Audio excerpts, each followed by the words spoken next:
Peace be with you.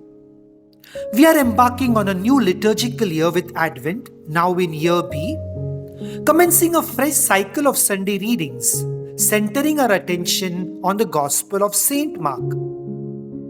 To what is the Church inviting us during the season of Advent? We conclude the liturgical year with Christ the King's solemnity and then begin a new year with Advent, a time of preparation for both Christmas and the second advent of Christ. This Sunday's Gospel is from the Gospel of Mark, where Jesus prophesies future events, including wars, tribulation, and the second advent. During Advent, the Church prepares for the second coming of Christ, and the Gospel passage conveys the final prophecy of Jesus about it to his disciples. This is what the Gospel says for the first Sunday of Advent.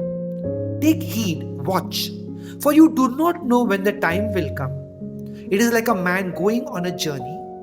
When he leaves home and puts his servants in charge, each with his work, and commands the doorkeeper to be on the watch.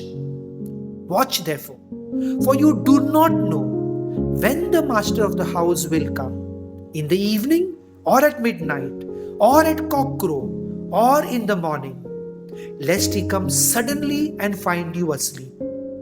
And what I say to you, I say to all, watch. What are the last words of Jesus with regard to the second advent? The last words on the lips of Jesus in the Gospel of Mark before the Passion narrative can begin are, watch or keep awake. And what is the context of the liturgical reading?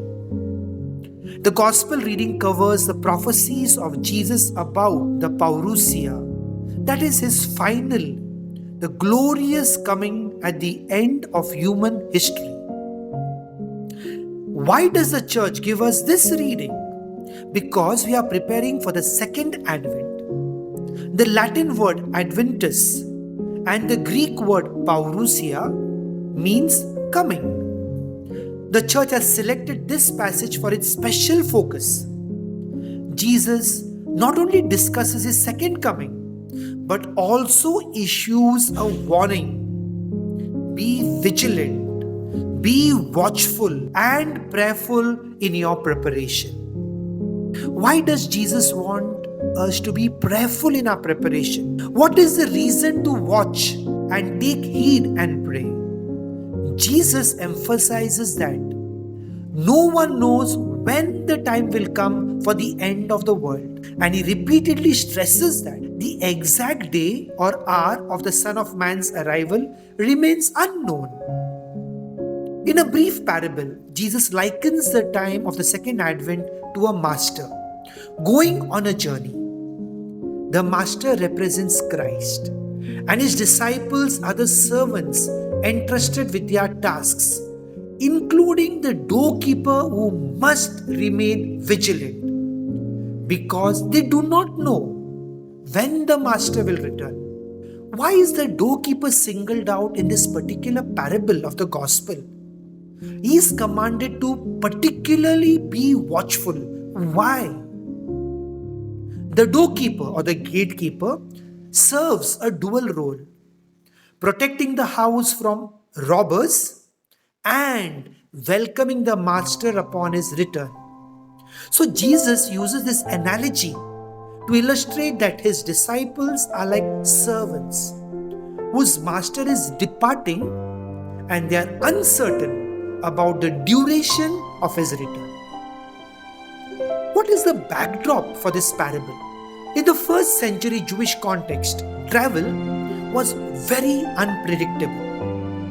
Unlike modern communication and transportation, ancient journeys, whether by foot or by boat, depended on so many factors like weather.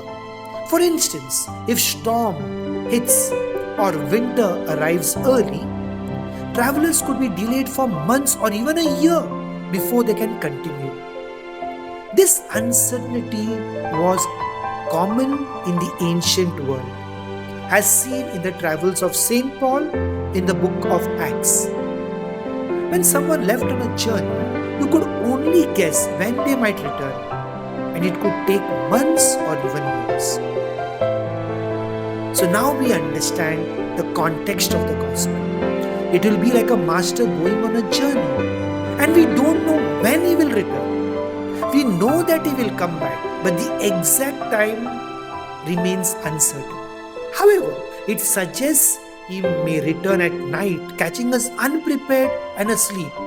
So the disciples are urged to stay awake, so as not to be found asleep if he returns at night. In Mark's Gospel, those final lines, lest he come suddenly and find you asleep, and what I say to you, I say to all, watch, are significant, as they foreshadow their repetition during the Passion of Jesus Christ in the Gospel of Mark.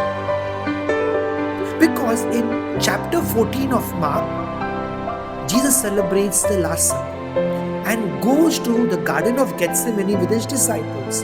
There, he instructs them to stay awake, pray, and avoid temptation. However, when he returns from his solitary prayer to the Father, he finds them asleep multiple times, emphasizing the human struggle to maintain constant vigilance. The disciples, despite hearing his admonitions, fail to pray and they fall asleep in the Garden of Gethsemane. And what will happen eventually?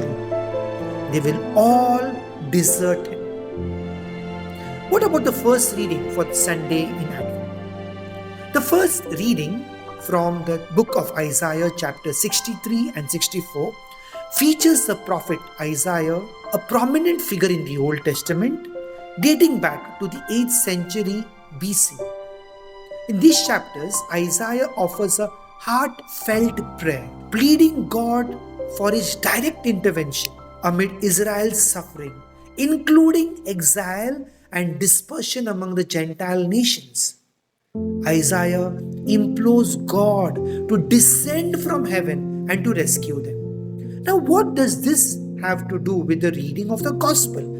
In other words, what is the link between the Gospel and the first reading? Now, in the Hebrew scriptures, particularly the Old Testament books, were written in Hebrew, and it's rare, very rare, for God to be explicitly identified as Father. However, in Isaiah chapter 63 and 64, we find this unique instance where God is addressed as our Father in a prayer. This sets a precedent for Christ, who later teaches his disciples to pray with the words, "Our Father who art in heaven."